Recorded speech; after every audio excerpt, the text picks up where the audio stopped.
স্বাগত যাচাই ভিত্তিক অনুষ্ঠান ফ্যাক্ট স্ক্যানারে, যেখানে আমরা সোশ্যাল মিডিয়া ও অনলাইনে ভাইরাল হওয়া দাবিগুলো যাচাই করে থাকি। পুরো সময় জুড়ে আপনাদের সাথে আছি আমি জেরিন খান।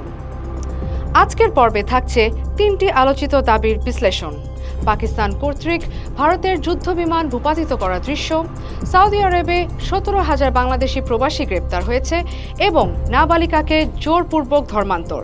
চলুন দেখে নেওয়া যাক কিভাবে ছড়ালো এসব গুজব। যাচাই করি তথ্য, খুঁজি সত্য।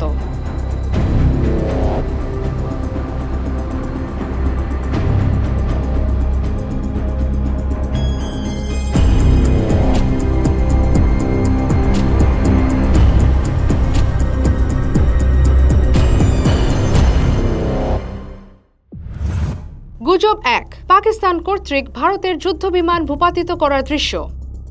6 মে পাকিস্তান শাসিত কাশ্মীরে একাধিক বিস্ফোরণের শব্দ শোনা যায়। ভারত দাবি করে অপারেশন সিন্দুর নামে এক অভিযানে তারা জৈশ-ই মোহাম্মদ ও লস্কর-ই-তৈয়বার সঙ্গে সংশ্লিষ্ট কয়েকটি স্থাপনা লক্ষ্য করে বিমান হামলা চালায়। তবে রিউমার স্ক্যানার টিমের অনুসন্ধানে জানিয়েছে, পাকিস্তান কর্তৃক ভারতের যুদ্ধবিমান ভূপাতিত করার এই ভিডিওটি আসলে একটি ভিডিও গেমের দৃশ্য। গণমাধ্যম এবং সামাজিক যোগাযোগ মাধ্যমে প্রচারিত ভিডিওটি কফিন গেমিং নামে একটি ফেসবুক পেজে 19 April S-401 air defence targeted FPV drone EP-115 শীর্ষক ক্যাপশনে প্রকাশিত ভিডিওর একটি উন্নত সংস্করণ।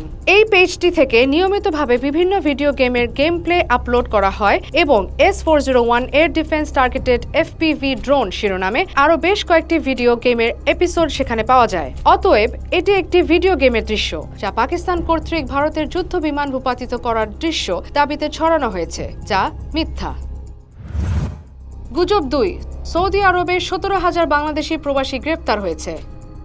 সম্প্রতি সামাজিক যোগাযোগ মাধ্যমে দাবি করা হয়েছে, সৌদি আরবে 17,000 বাংলাদেশি প্রবাসী গ্রেপ্তার হয়েছে। এই দাবি ছড়ানো হয়েছে বিভিন্ন পোস্টে, যেখানে বলা হচ্ছে যে বাংলাদেশি প্রবাসীরা আটক হয়েছেন এবং তাদের মধ্যে সন্ত্রাসী কার্যক্রমে জড়িতদেরও উল্লেখ করা হয়েছে। রিউমার স্ক্যানার টিমের অনুসন্ধানে জানা গেছে, সৌদি আরবে গ্রেপ্তার হওয়া 17,000 প্রবাসী বাংলাদেশি নাগরিক ছিলেন এমন কোনো তথ্য নেই। সৌদি আরবের সংবাদ মাধ্যমে প্রকাশিত প্রতিবেদন অনুযায়ী গ্রেপ্তার হওয়া ব্যক্তিদের মধ্যে 97%ই ইথিওপিয়ান এবং ইয়েমেনি নাগরিক। সৌদি আরবের আরব নিউজে প্রকাশিত প্রতিবেদন অনুসারে সৌদি কর্তৃপক্ষ গত এক সপ্তাহে 17,153 জনকে গ্রেপ্তার করেছে। তাদের মধ্যে 10,305 জনকে আবাসিক আইনের লঙ্ঘন, 3,664 জনকে সীমান্ত নিরাপত্তা লঙ্ঘন এবং 3,204 জনকে শ্রম আইনের লঙ্ঘনের কারণে গ্রেপ্তার করা হয়েছে।